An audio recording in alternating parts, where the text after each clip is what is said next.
ነፍሴ ሆይ ነፍሴ ሆይ ነፍሴ ሆይ እግዚአብሔርን ባርኪ። ነፍሴ ሆይ ነፍሴ ሆይ ነፍሴ ሆይ እግዚአብሔርን ባርኪ።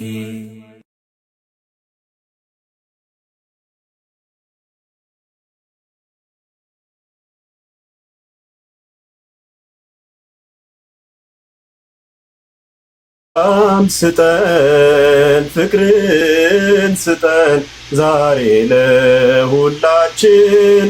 ሰላም ስጠን ፍቅርን ስጠን ዛሬ ለሁላችን። ሰላም ስጠን ፍቅርን ስጠን ዛሬ ለሁላችን። ሰላም ስጠን ፍቅርን ስጠን ዛሬ ለሁላችን። ስብሐት ለአብ ለወልድ ለመንፈስ ቅዱስ። ስብሐት ለአብ ለወልድ ለመንፈስ ቅዱስ። ይደርብን የመስቀሉ የማርያም ፍቅር። ይደርብን የመስቀሉ የክርስቶስ ፍቅር። ይደርብን የመስቀሉ የማርያም ፍቅር። ይደርብን የመስቀሉ የክርስቶስ ፍቅር። ወደ አንተ ስንጸልይ በአንድነት ሆነን፣ ወደ አንተ ስንጸልይ በአንድነት ሆነን፣ ጌታችን ሆይ ላክልን መንፈስ ቅዱስን። ጌታችን ሆይ ላክልን ድንግል ማርያምን። ጌታችን ሆይ ላክልን ጰራቅሊጦስን።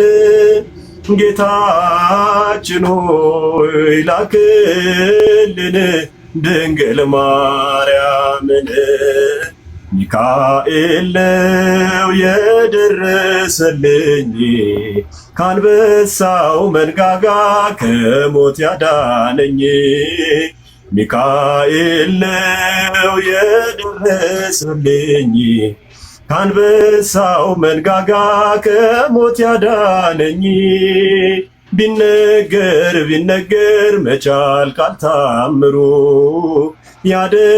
ያደረገላችሁ እስቲ ተናገሩ። ቢነገር ቢነገር መቻል ካልታምሩ ያደረገላችሁ እስቲ ተናገሩ። ሚካኤል ነው የደረሰልኝ ከአንበሳው መንጋጋ ከሞት ያዳነኝ። ሚካኤል የደረሰልኝ ከአንበሳው መንጋጋ ከሞት ያዳነኝ። ቢነገር ቢነገር መቻል ካልታምሩ ያደረገላችሁ እስቲ ተናገሩ። ቢነገር ቢነገር መቻል ካልታምሩ ያደረገላችሁ እስቲ ተናገሩ። ሚካኤል ነው የሚመራኝ መልአክ የሚጠብቀኝ። ሚካኤል ነው ውቅያኖስ ባህሩን ከፍሎ ያሻገረኝ። ሚካኤል ነው ጋሻ መከታ በጠላት ከተማ። ሚካኤል ነፍሴን አይተዋትም በሞት መሃል ቆማ። ሚካኤል ነው የደረሰልኝ ከአንበሳው መንጋጋ ከሞት ያዳነኝ ሚካኤል ነው የደረሰልኝ ከአንበሳው መንጋጋ ከሞት ያዳነኝ ቢነገር ቢነገር መቻል ካልታምሩ ያደረገላቸው እስቲ ተናገሩ ቢነገር ቢነገር መቻል ካልታምሩ ያደረገላቸው እስኪ ተናገሩ ሚካኤል ነው ተጽፏል ማዳኑ በልቤ ጽላት ላይ ሚካኤል ነው ልረሳው አልችልም በሰማይ ሚካኤል ያበራል ድንኳኔ ልክ እንደ መስታወት ሚካኤል ነው የመላእክት አለቃ ሚካኤል ቆሞበት ሚካኤል ነው የደረሰልኝ ከአንበሳው መንጋጋ ከሞት ያዳነኝ ሚካኤል ነው የደረሰልኝ ከአንበሳው መንጋጋ ከሞት ያዳነኝ ቢነገር ቢነገር መቻል ካልታምሩ ያደረገላችሁ እስቲ ተናገሩ ቢነገር ቢነገር መቻል ካልታምሩ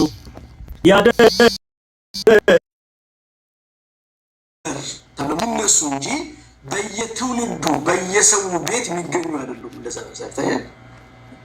የትውልድ ነው የተጻፉት፣ ለሰው ልጅ ነው የተጻፉት። በጊዜያቸው ብዙ ሰዎች አንበዋቸዋል፣ ሰምተዋቸዋል። ግን የቀናት ጉዳይ ጊዜያት ጉዳይ ነው። ዓመት 2 3 4 5 6 አልፎም 10 20 30 40 ዓመትም ተነበው ሊሆን ይችላል። ከዛ በኋላ እጣ ፈንታቸው መዝገብ ቤት ነው የሚቀመጡት። መጽሐፍ ቅዱስ ግን ከተጻፈ ጊዜ ጀምሮ ጭምር መጽሐፍ ቅዱስ ነው። ስለዚህ ከሌሎች መጽሐፍት የሚለየው በምንድን ነው ከተባለ በዘመን የማይሽር በመሆኑ መጽሐፍ ቅዱስ ቅዱስ ተብሏል። ይሄ በጣም የገባችሁ ይመስለኛል። ዘመን የማይሽር ስል ሌሎቹ መጽሐፍቶች አልኳችሁ ነበሩ ተብለው የሆነ መዝገብ እንትን ጉብኝት ስትሄዱ እንዲህ የተባለ ደራሲ የጻፈው መጽሐፍ ይሄ ነበር እዛ አዋራ እየቦነነበት ተቀምጦ ሊሆን ይችላል። መጽሐፍ ቅዱስ ግን በእያንዳንዳችን ቤት ውስጥ የሚገኝ ሁልጊዜ አዲስ የሆነ ዘመን የማይሽረው ነው። ስለዚህ መጽሐፍ ቅዱስ ከሌሎቹ መጽሐፍት በዚህ ይለያል። ሶስተኛ በእግዚአብሔር መንፈስ ተመርተው ቅዱሳን ሰዎች ስለጻፉት መጽሐፍ ቅዱስ ይለያል። በእግዚአብሔር መንፈስ ቅዱስ ተመርተው ቅዱሳን ሰዎች ስለጻፉት መጽሐፍ ቅዱስ ይለያል። ሌሎች ዓለማውያን መጽሐፍት ጸሐፊዎቻቸው ሰዎች ናቸው፣ ሐሳቡም የሰው ነው። ልብ በሉ። ሌሎች መጽሐፍት አንድ ልብ ወለድ ባነሳ ሐሳቡ የሰው ነው፣ ጽሑፉም የሰው ነው። መጽሐፍ ቅዱስ ግን ሐሳቡ የእግዚአብሔር ነው፣ ጸሐፊያኑ ቅዱሳን ሰዎች ናቸው፣ እግዚአብሔር የመረጣቸው። እኛ አሁን እንደ ሌሎች መጽሐፍ ቅዱስ ከሰማይ ወርዷል ብለን አናምንም፣ አናስተምርም፣ ከሰማይም አልወረደም። እግዚአብሔር ግን ለነቢያት ለሐዋርያት አባቶቻችን እየገለጠላቸው ቅዱሳት መጻሕፍትን ጽፈዋል። በተለይ መጽሐፍ ቅዱስን ጽፈዋል። ለምሳሌ ሙሴን ብንመለከት 5ቱ ብሔረ ኦሪትን ጽፏል። በኋላ በዝርዝር የምናያቸው 5ቱ ብሔረ ኦሪት የሚባሉት ኦሪት ዘጸአት፣ ኦሪት ዘፍጥረት፣ ኦሪት ዘጸአት፣ ኦሪት ዘሌዋውያን፣ ኦሪት ዘሁልቅና ኦሪት ዘዳግም ናቸው። የነዚህ ጸሐፊ ሙሴ ነው። ሙሴ ስለ እነዚህ መጻሕፍት ሲጽፍ ዘፍጥረትን ለምሳሌ ሲጽፍ ዘፍጥረት ማለት ስለ ስነ ፍጥረት የሚተርክ መጽሐፍ ነው። እግዚአብሔር በመጀመሪያ ሰማይና ምድርን ፈጠረ እያለ ሲጽፍ ሙሴ ሰማይና ምድር ሲፈጠር አልነበረም። እግዚአብሔር ገልጦለትም ፈጥሮ ይሆናል ብሎም በግምትም አልተናገረም። በትክክል ሰማይና ምድርን እግዚአብሔር ፈጠረ ብሎ የተናገረው እግዚአብሔር ለሙሴ ስለገለጠ። ስለዚህ መጽሐፍ ቅዱስ በእግዚአብሔር ገላጭነት ቅዱሳን ሰዎች ጽፈውታል። ስለዚህ ከሌሎች መጻሕፍት ይለያል። ዓለማውያን የሆኑ ቅድስና የሌላቸው ሰዎች የጻፉት መጽሐፍ አይደለም። በቅድስና በንጽህና የኖሩ ሰዎች የጻፉት መጽሐፍ ነው። አሁን ለምሳሌ አንዳንድ ልብ ወለድ መጻሕፍቶች ጽሁፎቻቸው ጥሩ ሊሆን ይችላል፣ ጸሐፊዎቻቸው ግን እንደ መጽሐፉ እንኳን ላይሆኑ ይችላሉ። መጽሐፍ ቅዱስ ጋር ግን ስንመጣ መጽሐፍ ቅዱስን የጻፉ ጸሐፊያን ሕይወታቸው በቅድስና የተሞላ እዚህ ጋር እርግጠኛ ሆኑ። በቅድስና ይሁዳ መጽሐፍ አልጻፈም። ይሁዳ መጽሐፍ አልጻፈም። ሌሎች ከቅድስናው የወጡ ያፈነገጡ ሰዎች የጻፉት መጽሐፍ ቅዱስ ተብሎ በመጽሐፍ ቅዱስ ውስጥ አልተካተተም። ስለዚህ መጽሐፍ ቅዱስ የጻፉ ሰዎች ኋላ እናያቸዋለን። 40 ያክል ጸሐፊያን ጽፈዋል። እነዛን ስናያቸው በቅድስና በንጽህና የኖሩ ሰዎች ናቸው። ስለዚህ መጽሐፍ ቅዱስ በእግዚአብሔር መንፈስ አነሳሽነት በቅዱሳን ሰዎች ተጽፏል ማለት ነው። ሌላ መጽሐፍ ቅዱስ ከሌሎቹ የሚለየው ምንድነው? የሚያምኑበትን የሚሰሙትን ሁሉ ስለሚባርክ ነው። ሌሎቹን መጽሐፍቶች ብናነባቸው ምክር የምናገኝባቸው መጽሐፍቶች ይኖራሉ። በማህበራዊ ህይወት በምናምን ምክር የሚሰጡ መጽሐፍቶች ልናገኝ ይችላል። ወደ መጽሐፍ ቅዱስ ስንመጣ ግን የሚያነበውን የሚማረውን ሰው የሚባርኩ የሚቀድሱ ናቸው። መጽሐፍ ቅዱስ ይባርካል፣ ይቀድሳል፣ ያስተካክላል፣ ሰው ያደርጋል። በማንኛውም ነገር ውስጥ ብንኖር እንዴት ማለፍ እንዳለብን መጽሐፍ ቅዱስ ይነግረናል። ለምሳሌ ትዕግስት የጎደለን ሰው የነ ኢዮብን ታሪክ እያየ እንዴት ማለፍ እንዳለብን፣ እንዴት ማመስገን እንዳለብን፣ እንዴት በትዕግስት መኖር እንዳለብን፣ እንዴት በቃ በመጽሐፍ ቅዱስ ያሉ ታሪኮችን ስትመለከቷቸው የእያንዳንዱ ቅዱሳን አባቶች ታሪክ እኛን ምን ያደርጉናል?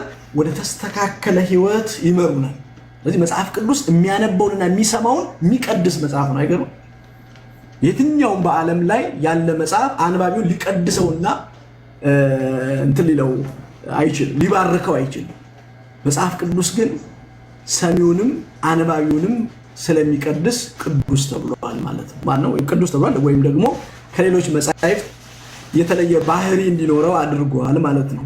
ሌላው መጽሐፍ ቅዱስ ከሌሎቹ የሚለየው ምንድነው? ቅድም አንስተነዋል። እዚህ ላይ ስናስረግጠው ደግሞ ኃላፊያቱንም መጽያቱንም በእርግጠኝነት ስለሚናገር ያ ማለት ያለፈውንም በእርግጠኝነት ይናገራል፣ ስለሚመጣውን በእርግጠኝነት ይናገራል። መጽሐፍ ቅዱስ ግምታዊ ነገር መጽሐፍ ቅዱስ ውስጥ የለም። በግምት የተቀመጠ አንዳችም አረፍተ ነገር ሐረግ አታገኙ። ለምሳሌ ያለፈ ቅድም በሙሴ አይተናል። አሁን በደንብ እዚህ ጋር ስሙ። ሙሴ የትውልድ ሐረጉን ስናጠና ከሙሴ ዘመን ወደዚህ ያለው ከሙሴ ዘመን ወደ ኋላ ያለው የዘመነ አበው ነው የሚባለው። የደጋግ አባቶቻችን የነ አብርሃም፣ የነ ይስሐቅ፣ የነ ያዕቆብ፣ የነ ኖህ፣ የነ ዮሴፍ ታሪክ የሚገኘው ከአብርሃም በፊት ነው። ማነው? ከሙሴ በፊት ነው። ሙሴ አብርሃምን፣ ይስሐቅን፣ ያዕቆብን በአካል አያውቃቸው። ይህም በደንብ ወቁ። በአካል አያውቃቸው። በዚህ ምድር በሙሴና በእነ አብርሃም መካከል የ400 ዓመት ልዩነት አለ። አያውቀውም አብርሃም ሙሴ። ስለና አብርሃም ታሪክ የጻፈልን ግን ሙሴ ነው።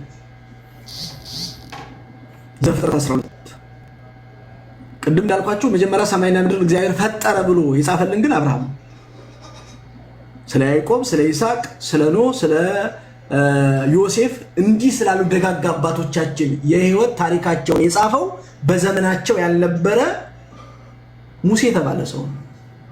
ስለዚህ መጽሐፍ ቅዱስ ያለፈውን ነገር በእርግጠኝነት ስለሚናገር ቅዱስ ነው። ወደፊት የሚመጣውን ደግሞ በጣም የሚገርመው ደግሞ እሱ ወደፊት የሚመጣውን በእርግጠኝነት ለምሳሌ አሁን በማቴዎስ ወንጌል 24 ላይ ምን ተብሎ ተጽፏል?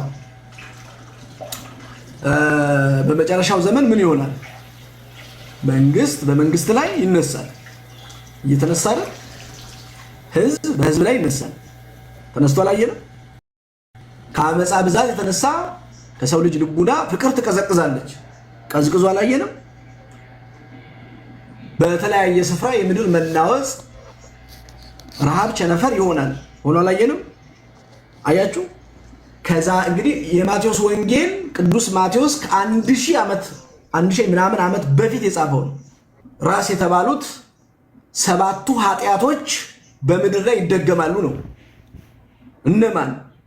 የመጀመሪያው ኃጢአት የማን ኃጢአት ነው ካልን መጀመሪያ ገና የምናነሳው ከአዳም ጀምሮ አትብላ የተባለውን ዕፀ በለስ አምላክነትን ሽቶ ዕፀ በለስ መብላቱ ነው።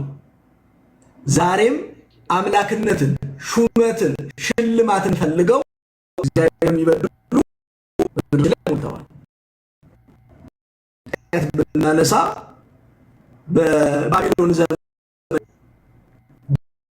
ገንብተው ጦር ወደ ላይ እየወረወሩ ዙፋኑን እናወርደው ያሉ እግዚአብሔር ኑ እንውረድ ቋንቋቸው እንደባለቀባቸው ከዛሬ ብዙ ሺህ ዓመት በፊት እኔ ክርስቶስ ነኝ ብሎ ስለሚመጣው ስለ ሐሰተኛው ክርስቶስ የተናገረው በእርግጠኝነት ስለሆነ መጽሐፍ ቅዱስ ወደፊት የሚመጣውን ነገር በእርግጠኝነት በመናገሩ ቅዱስም ነው፣ ከሌሎቹም መጻሕፍቶች የተለየ ያደርገዋል ማለት ነው። ሌላው በእድሜ ከሱ የቀደመ መጽሐፍ የለም ከመጽሐፍ ቅዱስ። የጽሑፍ መጀመሪያ መጽሐፍ ቅዱስ፣ ከመጽሐፍ ቅዱስ በፊት የነበረ መጽሐፍ ቅዱስን በእድሜ ሊስተካከል የሚችል ምንም አይነት መጽሐፍ የለም። እስቲ የመጀመሪያው መጽሐፍ ቅዱስ ክፍል ማን ይመስላችኋል? መጽሐፍ ኮሜንት ላይ ጻፉ። ማን ይመስላችኋል? መጀመሪያ የተጻፈ ከመጽሐፍ አሁን ይሄ መጽሐፍ ስብስብ ነው። በአንድ ሲተባለ ዘፍጥረት ራሱን ችሎ ነው። ትንቢተ ኢሳይያስ ራሱን ችሎ ነው። ማቴዎስ ነው የተጻፈው። ኋላ ለመጣ መጽሐፍ ቅዱስ ራእዩን ስትገቡ በቃ ሁልጊዜ አዲስ ምስጢር፣ ሁልጊዜ ነገር የሚገኝበት መጽሐፍ ቅዱስ። ብዙ ምስጢር አለ መጽሐፍ ቅዱስ። አሁን አንድ ሰው ስንደነቅ ነበር አለ በጨረቃ ግርዶሽ በምናምን በጣም መምህራን ስናደንቅ እኛም ስንደነቅ ነበር። ይህ ሁሉ ጥበብ እኮ በነገራችን ላይ የተገኘው እኮ ከመጽሐፍ ቅዱስ እኮ እንታውቃላችሁ። መጽሐፍ ቅዱስ የብዙ ጥበብ መገኛ ነው። አሁን በዓለማችን ላይ የምናያቸው የምህንድስና፣ ሕክምና፣ አስተዳደር፣ ግብርና እነዚህ ሁሉ ከመጽሐፍ ቅዱስ እንደተወሰዱ ታውቃላችሁ። ዓለም መርከብ ዛሬ ሳትሰራ ኖህ መርከብ እንደሰራ ታውቃላችሁ። ለዛውም በእግዚአብሔር አሳሳቢነት ወርዱን ቁመቱን ይህንን አድርገው እያለ በመንገር መርከብ የሚባል እንዴት እንደሚሰራ ለመጀመሪያ ጊዜ አርኪቴክቸሩን የሰራው መጽሐፍ ቅዱስ ነው። ወደ ሕክምና ብንመጣ ከእጽዋት መድኃኒት እንደሚቀመም መጽሐፍ ቅዱስ ነው። ዛሬ በዓለማችን ላይ የምናያቸው መድኃኒቶች ከ85 ወይም ከ90% በላይ ከእጽዋት የሚቀመሙ ናቸው። ፓራስታሞል በለው ምናምን በለው ሞክሳሲን፣ የትኛው በጣም ጥቂት መድኃኒቶች አሉ እንደ ለፖሊዮ ምናምን የሚወሰዱ ከባክቴሪያ የሚሰሩ።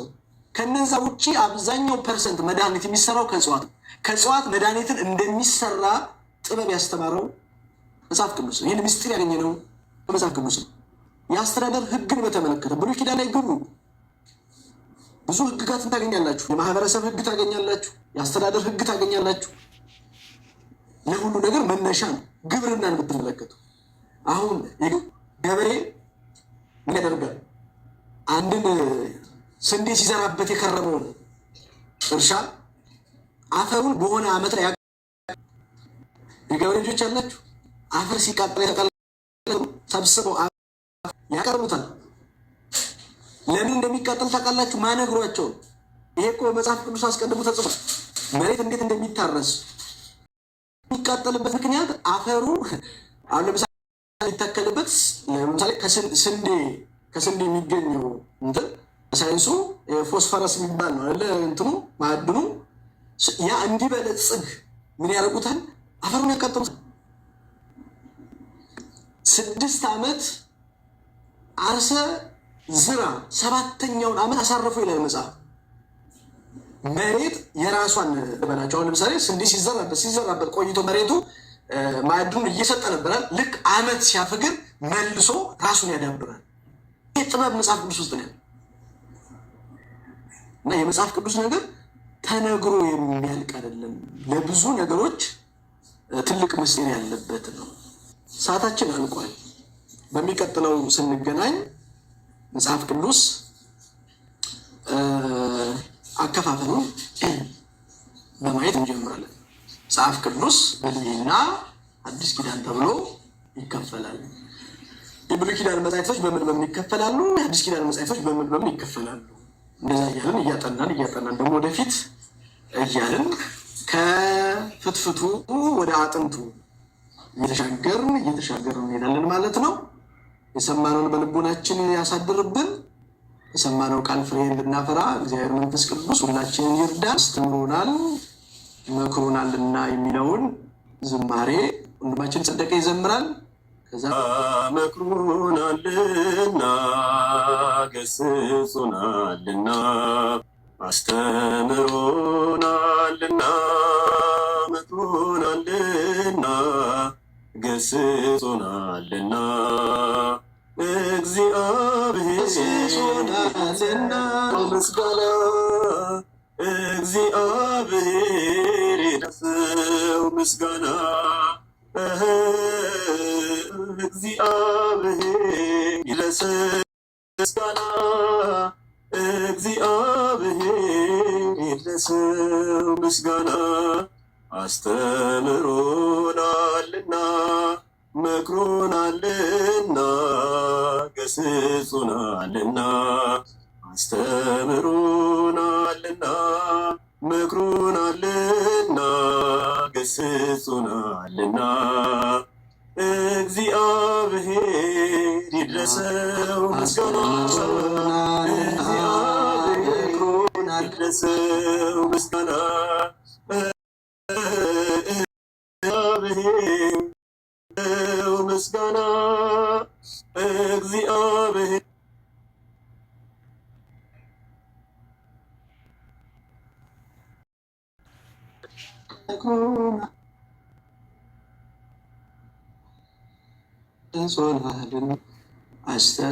አስተምሮናልና ከኔ ነው ኔትወርኩ አልና መክሮናልና ገስጾናልና አስተምሮናልና መክሮናልና ገስጾናልና እግዚአብሔር ይድረሰው ምስጋና እግዚአብሔር ይድረሰው ምስጋና። ያስተማረን የመከረን የአባቶቻችን አምላክ ስሙ የከበረ የተመሰገነ። ነፍሴ ሆይ ነፍሴ ሆይ ነፍሴ ሆይ እግዚአብሔርን ባርኪ ነፍሴ ሆይ ነፍሴ ሆይ ነፍሴ